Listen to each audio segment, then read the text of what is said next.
আল্লাহ রাব্বুল আলামিন প্রথম আমাদেরকে সম্বোধন করতেছেন, ইয়া আইয়ুহাল্লাযীনা আমানু।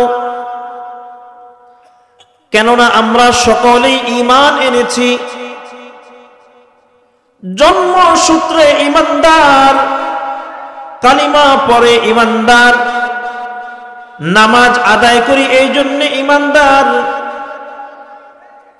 আল্লাহ রাব্বুল আলামিনকে বিশ্বাস করি এজন্য ঈমানদার, রাসূলুল্লাহ সাল্লাল্লাহু আলাইহি ওয়াসাল্লামকে বিশ্বাস করি এজন্য ঈমানদার, কোরআন আসমানি কিতাব বিশ্বাস করি এজন্য ঈমানদার, হজ আমাদের উপরে আল্লাহ পাক ফরজ করে দেন, যাকে সামর্থ্য দেন এটাকে বিশ্বাস করি এজন্য ঈমানদার, দৈনন্দিন 5 ওয়াক্ত নামাজ জামাতে আদায় করতে হবে বিশ্বাস করি এজন্য ঈমানদার। যেহেতু ঈমানদার হওয়াটা সহজ, ঈমান আনয়ন করলাম, আমানতু বিল্লাহ ওয়া মালাইকাতিহি ওয়া কুতুবিহি ওয়া রুসুলিহি ওয়াল ইয়াউমিল আখিরি ওয়াল কদরি খাইরিহি ওয়া শাররিহি মিনাল্লাহি তাআলা ওয়াল বাসি বাদাল মাউত।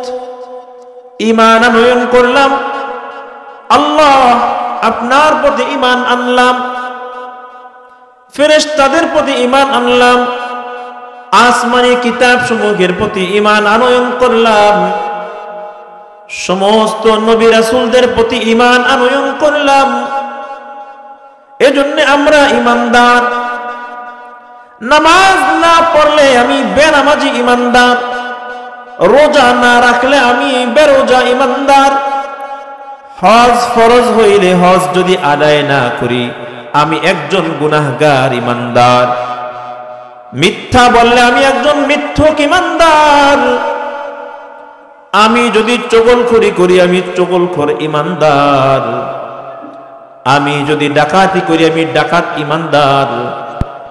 এক আল্লাহর প্রতি যেহেতু বিশ্বাস আছে এজন্যে আমার মধ্যে ঈমান আছে, আমি ঈমানদার। এই ঈমানদার ঈমানদারের মধ্যে অনেক পার্থক্য আছে, সব ঈমানই এক নয়। চুরি করা ঈমান রাখা, নামাজ না পড়া ঈমানদার দাবি করা, রমজান মাসে রোজা না রাখা ঈমানদার দাবি করা, মিথ্যা বলা ঈমানদার দাবি করা, চগলখড়ি করা ঈমানদার দাবি করা, গীবত করা ঈমানদার দাবি করা, সব ধরনের অন্যায় কাজগুলো করা আর ঈমানদার দাবি করা, এই ঈমানদার। আর যিনি আল্লাহর সমস্ত হুকুমগুলো মানেন ওই ঈমানদারের মধ্যে আসমান আর জমিন ব্যবধান। এজন্য ঈমানদার তো আমরা সকলে, যেহেতু ঈমান আল্লাহর প্রতি এনেছি, আমরা কাফের না, আমরা কাফের না, আমরা ঈমানদার।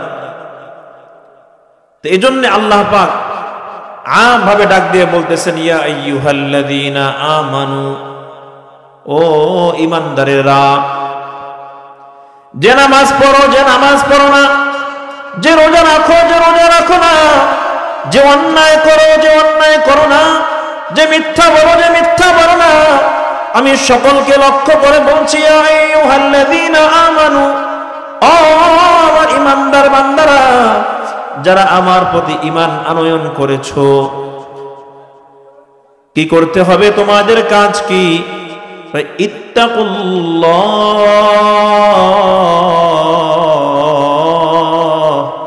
ও আমার ঈমানদার বান্দারা, আমার ঈমানদার বান্দিরা, তোমরা আল্লাহর প্রতি ভয় রাখো।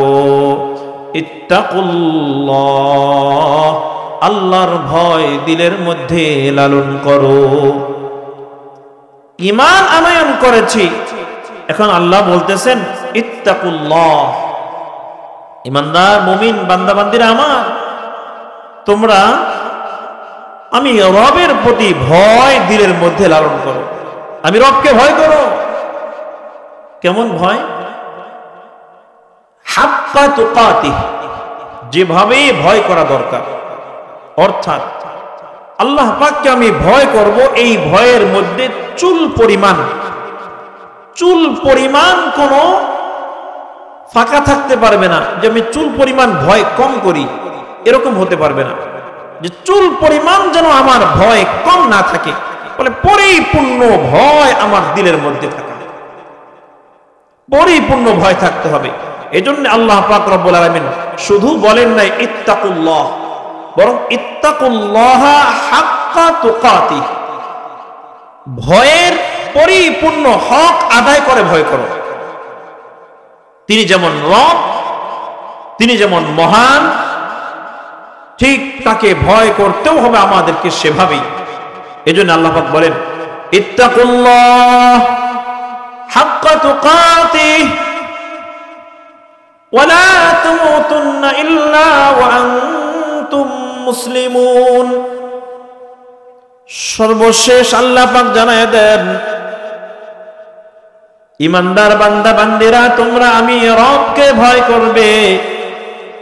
তোমার এই ভয় কখন পূর্ণ হবে, তোমার এই ভয় কামেল হবে কখন? যদি তুমি ঈমানের উপরে, ইসলাম ধর্মের উপরে মৃত্যুবরণ করতে পারো, তাহলেই কেবল তোমার ঈমান, তোমার তাকওয়া, তোমার খোদা ভীতি, তোমার সমস্ত আমলগুলো কাজে লাগবে। এজন্য বাবাজিরা আমার, তাকওয়া অবলম্বন করতে হবে এমন ভাবে যে তাকওয়া আমাকে ইসলাম নিয়ে মৃত্যু পর্যন্ত যাওয়ার তৌফিক হয়, যে তাকওয়া আমাকে ইসলাম নিয়ে মৃত্যুবরণ করতে সহযোগিতা করে, যে তাকওয়া অবলম্বন করে দ্বারা আমি একজন খাঁটি মুসলিম হিসেবে আল্লাহর দরবারে হাজির হতে পারি, যেই তাকওয়া অবলম্বন করার দ্বারা আমি গুনাহ মুক্ত জীবন যাপন করতে পারি, সেই তাকওয়া অবলম্বন করার জন্য আল্লাহ রাব্বুল আলামিন ডাক দিতেছেন হাক্কা তুকাতিহি ওয়ালা তামুতুন্না ইল্লা ওয়া আনতুম মুসলিমুন। ও আমার মুমিন বান্দা বান্দিরা, মুসলমান না হয়ে কবরে আইসো না। মুসলমান না হয়ে কবরে যাওয়ার জন্য আল্লাহ নিষেধ করতেছেন, কারণ আমি মুসলমান না হয়ে যদি কবরে যাই, তাহলে কিন্তু আল্লাহ রাব্বুল আলামিনের আযাব আমার জন্য অপেক্ষা করছে। এখন বলবেন যে এতদিন জানতাম আমরা সবাই মুসলমান, ঈমান কারো কম কারো বেশি, ঠিক আছে। তো এখানে আল্লাহ রাব্বুল আলামিন ইসলামের কথা সর্বশেষ বললেন, ঈমানের কথা প্রথম বললেন, তাকওয়ার কথা মাঝখানে বললেন, মানিটা কি? বলে এটাই যদি আমরা বুঝতে পারি, তাহলে আমরা খাঁটি মুসলমান হইতে পারবো, খাঁটি মুমিন হইতে পারবো, আল্লাহ রাব্বুল আলামিনের প্রিয় বান্দা হতে পারবো, মুত্তাকি হতে পারবো, পরহেজগার হতে পারবো। আল্লাহ রাব্বুল আলামিনের হুকুম মেনে চলা আমার জন্য সহজ হবে। এই তিনটা জিনিস যদি বুঝতে পারি, কেন আল্লাহ পাক ঈমানের কথা আগে বললেন, এরপরে তাকওয়া, এরপরে আল্লাহ রাব্বুল আলামিন ইসলামের কথা বলছেন। তার মানে নামাজ না পড়লেও তার মধ্যে ঈমান থাকতে পারে, পারে কিনা? নামাজ না পড়লে কাফের বলা যাবে? কাফের বলা যাবে? রোজা না রাখলে কাফের বলা যাবে? যদি কেউ এটাকে অস্বীকার করে, তাহলে তাকে কাফের বলা যাবে। এটাকে অস্বীকার করা মানে কি? সে আল্লাহকে মানে না, আল্লাহর হুকুমকে না মানাই, আল্লাহকে অমান্য করা।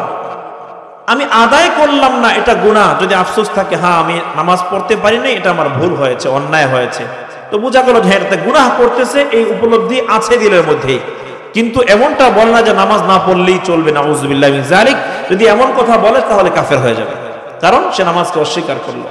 তো নামাজ না পড়লে কাফের হবে না, কিন্তু বড় গুনাহগার হবে। রোজা না রাখলে কাফের হবে না, বড় গুনাহগার হবে, কঠিন আযাব ভোগ করতে হবে। এজন্য মুমিন ভাইরা, আল্লাহ পাক ঈমানদার বলতেছেন এজন্য যে বংশীয় সূত্রে, জন্মসূত্রে অথবা অন্য ধর্ম থেকে কালিমা পড়ার মাধ্যমে ঈমান গ্রহণ করে, বলে আমানতু বিল্লাহ, আমি আল্লাহর প্রতি ঈমান আনলাম, লা ইলাহা ইল্লাল্লাহু মুহাম্মাদুর রাসূলুল্লাহ, আমি সাক্ষী দিলাম আল্লাহ রাব্বুল আলামিন এক এবং তার রাসূল মুহাম্মদ সাল্লাল্লাহু আলাইহি সাল্লাম। এটার দ্বারা কি হলো? সে ইসলামের মধ্যে প্রবেশ করলো। তো ইসলামে প্রবেশ করাই কিন্তু পূর্ণাঙ্গতা নয়। আমি একটা ছেলেকে স্কুলে ভর্তি করিয়ে দিলাম, এর দ্বারাই কি সে প্রাইমারি শেষ করে ফেললো? তাকে পড়তে হবে, প্রাইভেট পড়তে হবে, কোচিং করতে হবে, যাইতে হবে, আসতে হবে, রেগুলার হতে হবে, ভালো রেজাল্ট করতে হবে, তাহলে সে প্রাইমারি পরীক্ষা দিয়ে 5 বছর পরে সে প্রাইমারি শেষ করলো, সে পূর্ণাঙ্গতা পৌঁছলো, এবার হাই স্কুলে যাবে, হাই স্কুল শেষ করলে এবার কলেজে যাবে, ইউনিভার্সিটিতে পড়াশোনা করবে, পূর্ণাঙ্গতা জীবন ব্যবস্থা হবে। ভর্তি হইলেই তো হয়ে যাবে না। তো আমি আপনি ঈমান আনয়ন করলাম, এর দ্বারা কি কামেল হয়ে গেলাম? কামেল হইলাম না। তা কামেল হওয়ার জন্য আল্লাহ পাক পরবর্তীতে শর্ত লাগাই দিয়েছেন, ইত্তাকুল্লাহ। ও ঈমানদার বান্দা বান্দিরা, তুমি যদি তোমার ঈমানকে পূর্ণাঙ্গ করতে চাও, তুমি যদি খাঁটি মুমিন হইতে চাও, তুমি যদি খাঁটি মুসলমান হইতে চাও, তাহলে তোমাকে তাকওয়া অবলম্বন করা ছাড়া আর কোনো পথ নাই। তাকওয়া ছাড়া তুমি খাঁটি মুমিন হইতে পারবে না, তাকওয়া অবলম্বন করা ছাড়া তুমি খাঁটি মুসলমান হইতে পারবে না। এজন্য আল্লাহ পাক জানায় দেন, ইত্তাকুল্লাহ হাক্কা তুকাতিহ ওয়া লা তামুতুন্না ইল্লা ওয়া আনতুম মুসলিমুন। খাঁটি মুমিন হয়ে, খাঁটি মুসলমান হয়ে তাকওয়া অবলম্বন করে কবরে যাইতে হবে। খাঁটি মুমিন হইতে হইলে মিথ্যা বলা যাবে তো? বলা যাবে? চগলখড়ি, গীবত, শিকায়েত, পরনিন্দা, পরচর্চা, সমালোচনা, অন্যায়, গুনাহ, ব্যভিচার, চুরি, ডাকাতি, রাহাজানি, জুলুম, অত্যাচার, অনাচার যা চলে সমাজে সবগুলো করা যাবে তো? করলে কামেল মুমিন হওয়া যাবে? যদি এই সমস্ত কাজগুলো আমাকে কামেল মুমিন, পরিপূর্ণ মুমিন, পূর্ণাঙ্গ একজন মুসলমান হতে বাধা প্রদান করে, তাহলে এগুলো বর্জন করাই হচ্ছে মুত্তাকির আলামত। যত নিষেধ রয়েছে ইসলামের মধ্যে, সমস্ত নিষেধগুলোকে বর্জন করা, আল্লাহ যা করতে নিষেধ করেছেন এগুলো বর্জন করা মুত্তাকির আলামত। আর এগুলো বর্জন করলে নেক কাজ ছেড়ে দিবে। যে ব্যক্তি নামাজ পড়া চালু করে দিয়েছে, সে তো এতদিন নামাজ ছেড়ে দিয়েছে, এখন চালু করে দিয়েছে, তার তো নামাজ কামাই যাচ্ছে না। যে এতদিন মিথ্যা বলতো বন্ধ করে দিয়েছে, হয়তো সত্য বলবে না, হয়তো চুপ থাকবে। যে এতদিন গীবত করতো ছেড়ে দিয়েছে, যে এতদিন চুরি করতো ছেড়ে দিয়েছে, ডাকাতি করতো ছেড়ে দিয়েছে, জুলুম করতো ছেড়ে দিয়েছে, তার মানে কি সে ভালো হয়ে গিয়েছে? এজন্য আল্লাহ পাক যা করতে বলেছেন সেগুলো করা, যা নিষেধ করেছেন এগুলো সব বর্জন করতে যদি আমরা পারি, তাহলে কামেল মুমিন হতে পারবো। এবার আমাদের হিসাব করার পালা, আমি কামেল মুমিন নাকি কামেল মুমিন নই। মুহতারাম হাজরিন, আল্লাহ রাসূল সাল্লাল্লাহু আলাইহি ওয়াসাল্লাম হাদিসে পাকে ইরশাদ করেন, عن ابن عمر رضي الله تعالى عنه قال قال رسول الله صلى الله عليه وسلم لا تحاسدوا ولا تناجشوا ولا تباغضوا ولا تدابروا ولا بيع بعضكم على بعض وكونوا عباد الله إخوانا। কোরআনের আয়াত থেকে পাইলাম পরিপূর্ণ তাকওয়া অবলম্বন করতে হবে। নবী সাল্লাল্লাহু আলাইহি ওয়াসাল্লামের হাদিস থেকে আমরা এখন খুঁজবো কি কি কাজ করার দ্বারা আমরা মুত্তাকি হতে পারি। মোটামুটি কিছু ধারণা, সব বিষয় বলা সম্ভব হবে না, গোটা কোরআন বলা এই আধা ঘন্টায় সম্ভব নয়। তো আল্লাহ রাব্বুল আলামিনের রাসূল জনাবে মুহাম্মদুর রাসূলুল্লাহ বলেন সাল্লাল্লাহু আলাইহি ওয়াসাল্লাম, অসংখ্য অগণিত হাদিস থেকে একটি হাদিস তিলাওয়াত করছি। হাদিসের মধ্যে আল্লাহ রাসূল বলেন, লা তাহাসাদু, তোমরা হিংসা করো না। একে অপরের সাথে হিংসা করা যাবে না। লা তাহাসাদু, একে অপরের সাথে হিংসা করো না। অমুক টাকা পয়সা উপার্জন করে বাড়িতে সুন্দর ঘর নির্মাণ করছে, আমি কেন পারি না? দেই তার দোকানটা নষ্ট করে, দেই তার ব্যবসা বাণিজ্য নষ্ট করে। অমুক মাছের ব্যবসা দিয়ে ভালো উপার্জন করতেছে, দেই তার মাছগুলো নষ্ট করে। এমন ভাবে আমরা যারা হিংসুক হয়ে যাই, এই হিংসা যদি বর্জন না করি আমি মুত্তাকি হতে পারবো না। এই হিংসা সর্বক্ষেত্রে, চলতে ফিরতে, উঠতে বসতে, সামাজিক ভাবে, ব্যক্তিগত জীবনে, রাষ্ট্রীয় জীবনে, পারিবারিক জীবনে, সর্বক্ষেত্র থেকে হাসাদ দূর করতে হবে, হিংসা দূর করতে হবে। যদি হিংসা বর্জন করতে পারি, তাহলে আমার জন্য মুত্তাকি হওয়ার পথে একটি ধাপ অগ্রসর হয়ে যাওয়া সম্ভব। মুত্তাকি হওয়ার জন্য যতগুলো ধাপ রয়েছে, এর মধ্যে 1 নম্বর ধাপ আল্লাহর রাসূলের বর্ণনা অনুযায়ী হাসাদ, হিংসাকে বর্জন করো। লা তাহাসাদু, হিংসা চলবে না। অমুক কেন ভালো আছে, কেন সে ভালো আছে, হিংসায় আমি জ্বলে যাচ্ছি, বলে হিংসা করা যাবে না। আমি নিজে ভালো হয়ে যাই, আমি চেষ্টা করি, আল্লাহর কাছে দোয়া করি আল্লাহ আমাকে ভালো করবেন। হিংসা দিলের মধ্যে জায়গা দেওয়া যাবে না। ইন্নাল্লাহা লা ইউহিব্বুল মুফসিদিন, ফিতনা ফাসাদকারীদেরকে আল্লাহ পছন্দ করেন না। আমি হিংসা করে কারোর সাথে ফিতনা লাগাই দিলাম, এটা আল্লাহ কিন্তু আদৌ পছন্দ করেন না। আর হিংসা মানুষকে ধ্বংস করে দেয়। হিংসা মানুষকে কি করে ভাই? ধ্বংস করে দেয়। এটা আল্লাহ রাসূল বলেন লা তাহাসাদু, এক নম্বর বিষয় তোমরা হিংসাকে বর্জন করো। দুই নম্বর ওয়ালা তানাজাসু, তোমরা ধোঁকা দেওয়া বন্ধ করে দাও। ধোঁকা দেওয়া, একজন আমার থেকে মাল ক্রয় করতে গিয়েছে, মালের মধ্যে ডিফেক্ট রয়েছে, মালের মধ্যে খুঁত রয়েছে, আমি খুঁতকে ঢেকে রেখে মালটা কোন রকমে চালিয়ে দিয়ে দোকানের মধ্যে সাইনবোর্ড টানিয়ে দিয়েছি, বিক্রিত মাল ফেরত নেওয়া হয় না। আমার মতো ধোঁকাবাজ, আমার মতো বাটপার এই জমিনে আর কেউ হতে পারে না। আমি দিনের বেলা ডাকাত, কেন? মানুষকে ঠকাইলাম। এজন্য ভাইরা আমার, যাদের এই স্বভাব আছে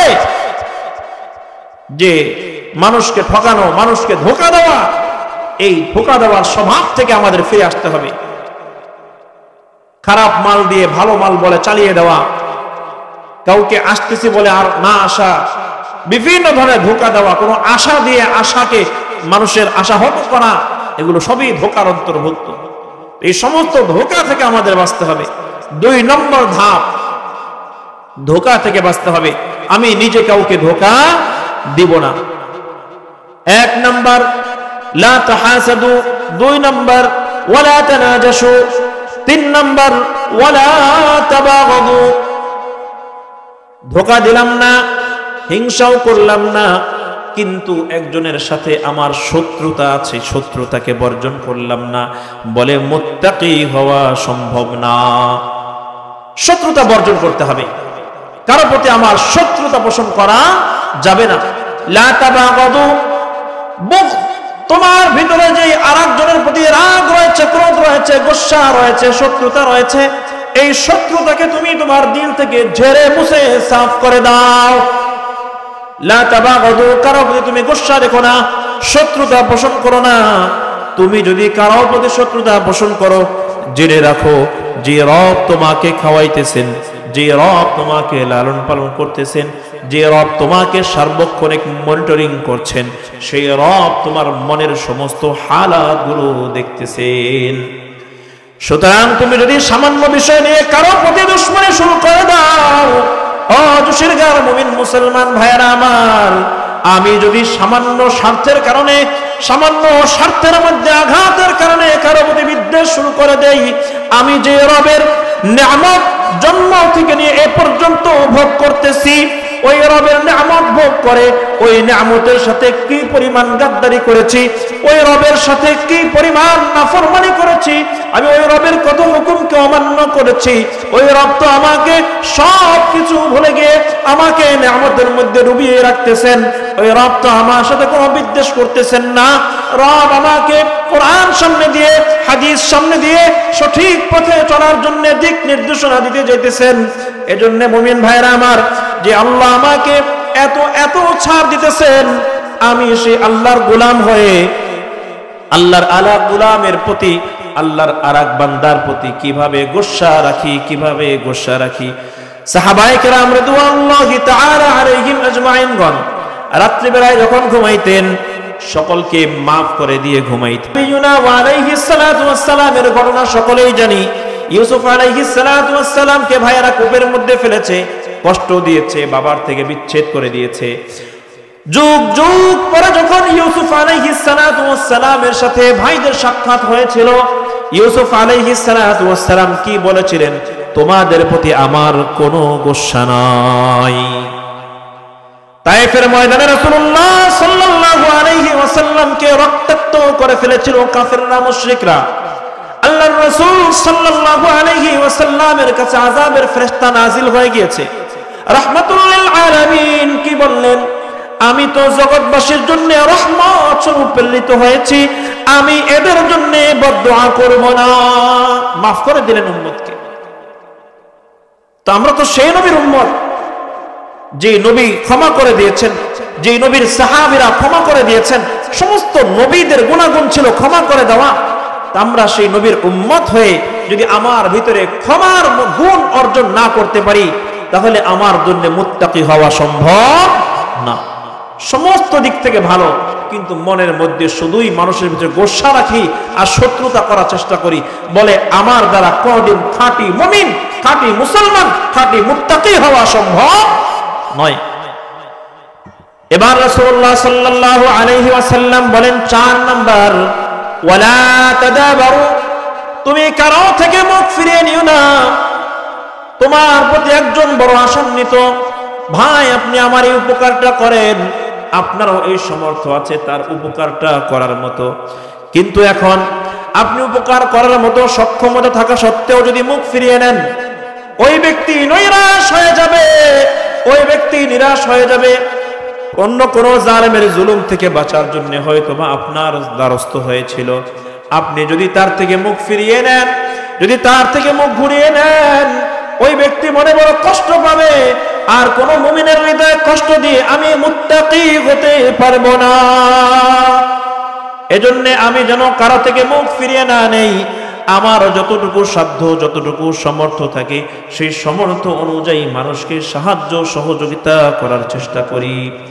টাকা দিয়ে হতে পারে, পয়সা দিয়ে হতে পারে, শ্রম দিয়ে হতে পারে, মেধা দিয়ে হতে পারে, বিভিন্ন হালতে আমি মানুষের উপকার করতে পারি। যদি আমি মানুষের উপকার করি, তাহলে আমি একজন খাঁটি মুমিন হতে পারবো। আর যদি আমার দিলের মধ্যে কোনো মুমিনের প্রতি ভালোবাসা না থাকে, কোনো মুমিনের প্রতি মায়া মোহাব্বত না থাকে, তাহলে খাঁটি মুমিন হওয়া আমার জন্য সম্ভব নয়। এজন্য রাসূল জানায় দেন, ওয়ালা তাদাবারু, তোমরা একে অপরের থেকে মুখ ফিরাইয়া নিও না। ও আমার মুমিন বান্দা বান্দিরা, তোমরা একে অপরের থেকে মুখ ফিরিয়ে নিও না। 1 নাম্বার ছিল লা তাহাসাদু, হিংসা করো না। 2 নাম্বার ওয়ালা তানাজাসু। 3 নাম্বার ওয়ালা তাবাগাদু। 4 নাম্বার ওয়ালা তাদাবারু। 5 নাম্বার গুরুত্বপূর্ণ একটি বিষয়, ওয়ালা বাইআ বা'দুকুম আলা বা'দ, একজন আর একজনের বেচা কেনার মধ্যে বেচা কেনা শুরু করে দিও না। লা বাইআ বা'দুকুম আলা বাই'i বা'দ, একজন আর একজনের বেচা কেনার মধ্যে কেনা বেচা শুরু করে দিও না। যেমনটা আমাদের দেশে গরুর হাটের মধ্যে চলতে থাকে, আমি একটা গরু মোলাইতেছি, ভাই আপনার গরুটা কয় টাকা? বলল ৮০,০০০ টাকা। দালাল আর একজন আইসা সাজে, ও ভাই আমার সাথে কথা বলেন, ২০০০, 2 আঙ্গুল উঠায় দিয়ে দেখায় চলে গেছে, মানে ২০০০ বাড়ায় দিবে। অথচ সে কিনতে আসে নাই, সে আসছে দাম বাড়াইতে।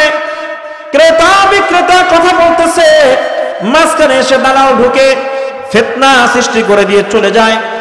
এই ধরনের দালালি যারা করে, তারা মুত্তাকি আর মুমিন হইতে পারে না, খাঁটি মুসলমান হইতে পারে না। এজন্য মুমিন ভাইরা আমার, যদি আমাদের কারোর মধ্যে এই স্বভাব থাকে, অবশ্যই বর্জন করব।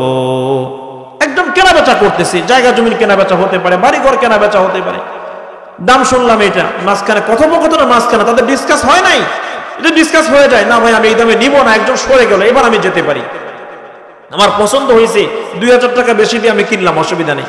কিন্তু একজন কথোপকথন হচ্ছে, হায় হায় রে এই দামে লোকটা নিতেছে না, মাঝখানে আমি ২০০০ টাকা বাড়াই দেন, নিয়ে যায়, এ ভাই ঠিক আছে আমি ৮২ দিব, আমাকে দেন। হ্যাঁ, যদি এমন লর্ড হয়, ডাকে হয় যে এটা কে কত দিয়ে নেওয়ার আছেন, উপস্থিত ১০ জন ক্রেতা আছে, একত্রেই সকলে দাম বলা শুরু করেছে, সেখানে ভিন্ন, একজন ১০ টাকা, একজনে ১২ টাকা, একজনে ১৫ টাকা, একজনে ২০ টাকা বাড়তে পারে, কিন্তু একজন ক্রেতা, একজন বিক্রেতা, একজন কথোপকথন হচ্ছে, এর মাঝখানে এসে আবার দাম বাড়িয়ে দেওয়া। এই ধরনের দালাল চক্র যারা আছে, ফিতনা সৃষ্টিকারী যারা আছে, তাদেরকে এই ধরনের বদ স্বভাব, এই বদ আখলাক থেকে বেরিয়ে আসতে হবে, নতুবা খাঁটি মুমিন মুত্তাকি হওয়া সম্ভব নয়। ৬ নাম্বার বিষয়, ওয়াকুনু ইবাদাল্লাহি ইখওয়ানা। আল্লাহর রাসূল সাল্লাল্লাহু আলাইহি ওয়াসাল্লাম বলেন, তোমরা একে অপরের ভাই ভাই হয়ে যাও। কুনু ইবাদাল্লাহি ইখওয়ানা, একজন আল্লাহর বান্দা আর একজন আল্লাহর বান্দার ভাই হয়ে যাও। আল মুসলিমু আখুল মুসলিম, একজন মুসলমান আর একজন মুসলমানের ভাই, একজন মুসলমান আর একজন মুসলমানের ভাই। আল্লাহ রাসূল বলতেছেন মুত্তাকি যদি হইতে চাও তাহলে তুমি আরেকজনের ভাই হয়ে যাও। ভাই হব কোন ভাই? বিবাহের পরের ভাই না, ভাই হব বিবাহের আগের ভাই। কেন বললাম বিবাহের কথা? আমাদের সমাজে একটা কথা আছে, ভাই বড় ধন রক্তেরও বাঁধন, যদি ছিন্ন হয় নারীরও কারণ। বিবাহের পরে অনেক সময় দেখা যায় আপন ভাই ভাইয়ের মধ্যে বিভেদ সৃষ্টি হয়ে যায়। বাবার সম্পদ নিয়ে, মায়ের সম্পদ নিয়ে, বিভিন্ন বিষয় নিয়ে কে কম খাইলো, কে বেশি খাইলো, বাবার সম্পদ কে বেশি নিল, কে ভালো নিল, কে মন্দ নিল। নারীদের পরামর্শে পরে এমন ভাবে বিভেদ সৃষ্টি হয়ে যায় যার দরুন ভাই আর ভাই থাকে না। এজন্য আমাদের সমাজের প্রচলিত বিবাহের পরের ভাই নয়, বরং বিবাহের আগে যখন 2 ভাই 4 ভাই এমন ছিলাম, একই কাঁথার নিচে ঘুমিয়ে থাকতাম, এক ভাইকে যদি কেউ একটা কটু কথা বলতো সকল ভাই ঝাঁপিয়ে পড়ে তার ওই কটু কথার প্রতিবাদ যেমন করতাম, ঠিক তদ্রূপ ভাবে একজন মুসলমান আরেকজন মুসলমানের তেমন ভাই হওয়া চাই। আমার এক ভাই বিপদগ্রস্ত হয়েছে, ওই ভাইকে বিপদে সাহায্য করার জন্য আমার জান প্রাণ দিয়ে চেষ্টা করা, এটা হচ্ছে ভাই ভাইয়ের জন্য। কিন্তু ভাইকে বিপদে দেখলাম, আমি রাস্তায় চলে গেলাম, ও বিপদে পড়ছে, ওখানে আমি নাই। আপন ভাই, এজন্য আপন ভাই হওয়া চাই কেমন? যে ভাই আর এক ভাইয়ের জন্য জীবন দিয়ে ভাইকে বাঁচাইতে চেষ্টা করে, বিপদে আপদে সুখে দুঃখে পাশে থাকে, এমন ভাই হওয়া চাই প্রত্যেকটা মুমিন মুসলমানের। শুধু এক মায়ের উদর থেকে আসা 2 ভাই আপন থাকবে আর সকলের সাথে বিদ্বেষ, বলে না, তাহলে মুত্তাকি হওয়া যাবে না। মুত্তাকি হইতে হলে আপন ভাইয়ের মতো মহাব্বত থাকতে হবে। কোন একটা মুসলমান কোথাও আঘাত পাইলো আমি অবশ্যই তার পাশে দাঁড়াবো, কেন? সে আমার ভাই। এজন্য মুমিন মুসলমান ভাইয়েরা আমার, আল্লাহ রাব্বুল আলামিন ডাক দিয়ে বলেছিলেন, ইয়া আইয়ুহাল্লাযীনা আমানুত্তাকুল্লাহ হাক্কা তুকাতিহি ওয়া লা তামুতুন্না ইল্লা ওয়া আনতুম মুসলিমুন। ও মুমিন মুসলমান, তোমরা তাকওয়া অবলম্বন করো, মুসলমান না হয়ে কবরে আইসো না। কিভাবে তাকওয়া অবলম্বন করব, মুত্তাকি কিভাবে হব, সেই বিষয়টি আল্লাহর রাসূল সাল্লাল্লাহু আলাইহি ওয়াসাল্লাম 6টি দিক নির্দেশনার মাধ্যমে হাদিস দিয়ে আমাদেরকে জানায় দিলেন। 1 নাম্বার, হিংসা বর্জন করো। 2 নাম্বার, কারো সাথে তুমি কোনো ধরনের ধোঁকাবাজি করিও না। 3 নাম্বার, কারো সাথে তুমি শত্রুতা করিও না, গোসা করে থাকিও না। 4 নাম্বার বিষয়, তুমি কারো সাথে এমন আচরণ করিও না যে তুমি তার থেকে মুখ ফিরিয়ে নিলে। 5 নাম্বার বিষয়, কারো কেনা বেচার মধ্যে তুমি মাঝখানে হাত দিয়ে, কেনা বেচার মধ্যে তুমি হাত দিয়ে তুমি নতুন ভাবে কেনা বেচা শুরু করে দিলে, যাতে আগের কেনা বেচা নষ্ট হয়ে গেল। 6 নাম্বার বিষয়, একে অপরের সাথে আপন ভাই ভাইয়ের মতো হয়ে যাও। এই 6টি গুণ যদি আমরা অর্জন করতে পারি তাহলে মোটামুটি ভাবে মুমিন হওয়া, মুত্তাকি হওয়া, আল্লাহর রাসূল সাল্লাল্লাহু আলাইহি ওয়াসাল্লামের দিক নির্দেশনা মোতাবেক মুমিন মুত্তাকি হওয়া আমার আপনার জন্য সম্ভব হবে। মুহতারাম হাজরিন, আমাদের প্রধান মেহমান চলে এসেছে।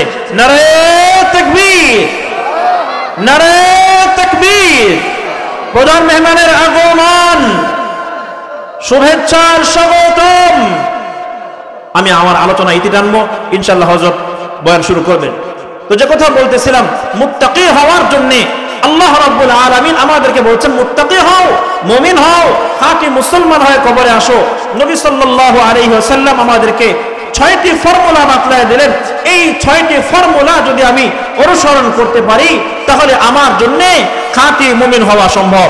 এই 6টি ফর্মুলা মানতে পারবো তো ইনশাআল্লাহ? মনে আছে তো? বলেন। 1 নাম্বার কি? হিংসা বর্জন করবো। বলেন, হিংসা বর্জন করব। 2 নাম্বার বিষয়, কারো সাথে আমি কোনরূপ ধোঁকাবাজি করব না। 3 নাম্বার বিষয়, কারো সাথে আমি শত্রুতা পোষণ করব না। 4 নাম্বার বিষয়, আমি কারো থেকে মুখ ফিরিয়ে নিব না। 5 নাম্বার বিষয়, আমি কারো বেচাকেনা চলছে ওর মাঝখানে গিয়ে কথা দিয়ে তাদের বেচাকেনা নষ্ট করে নতুন ক্রেতা সাজবো না। 6 নাম্বার বিষয়, আমরা একে আরেকজনের জন্য আপন ভাইয়ের মতো হয়ে যাব, বিপদে আপদে সুখে দুঃখে পাশে থাকার চেষ্টা করব তো ইনশাআল্লাহ? আল্লাহ রাব্বুল আলামিন আমাদের সকলকে যে ছোট্ট ছোট্ট ভাঙা ভাঙা কিছু কথা বললাম এর উপরে আমাকে সহ আমাদের সকলকে আমল করবার তৌফিক দান করেন, আমিন। ওয়া আখিরু দাওয়ানা আনিল হামদুলিল্লাহি রাব্বিল আলামিন।